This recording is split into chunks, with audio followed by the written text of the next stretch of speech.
Hi friends, I am Carlos of Carlos M Kitchen. If you are like me that loves eating fish every now and then, you will end up licking your fingers with this recipe. This is my version of the fish and chips with a couple of ingredients that are not the typical used by most people or establishments, but it makes it really tasty and interesting. So stick around and check out how I make my fish and chips. By the way, I serve mine with sweet potato fries because I prefer those instead of the regular fries.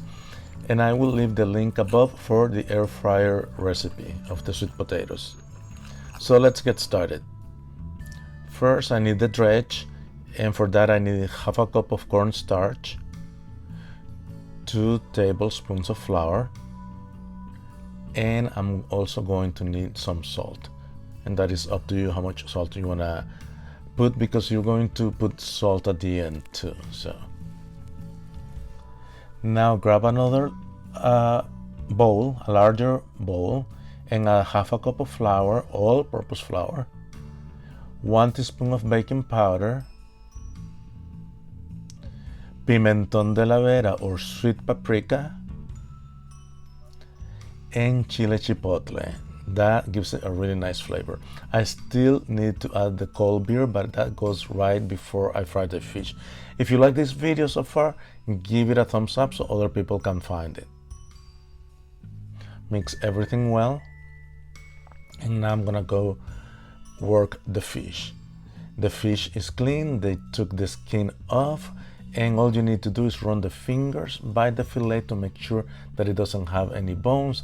I like to cut the pieces of fish about 2 to 3 inches long, or wide I should say, and the thinner pieces are going to cook in about 2 minutes, 2-3 minutes, and the thicker ones are gonna cook between 5 and 7, I would say.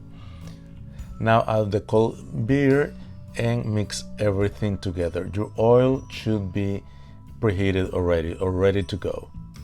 I also made a tartar sauce. Let me know if you want me to make a video of it, if you want to make it from scratch instead of buying it. Now we're gonna put the fish on the dredge. We're gonna flour the fish and do it a couple of pieces at a time, 1 or 2 pieces at a time, because remember the beer is very cold, so that's gonna bring down the temperature of the oil when you put it in there.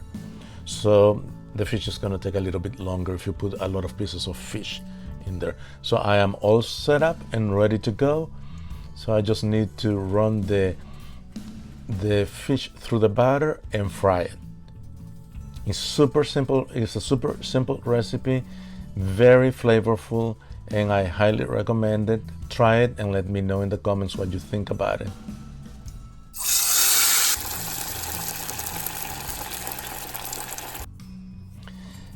And that's all. At the end, just add sea salt, coarse salt or kosher salt, and a little lime, and taste it.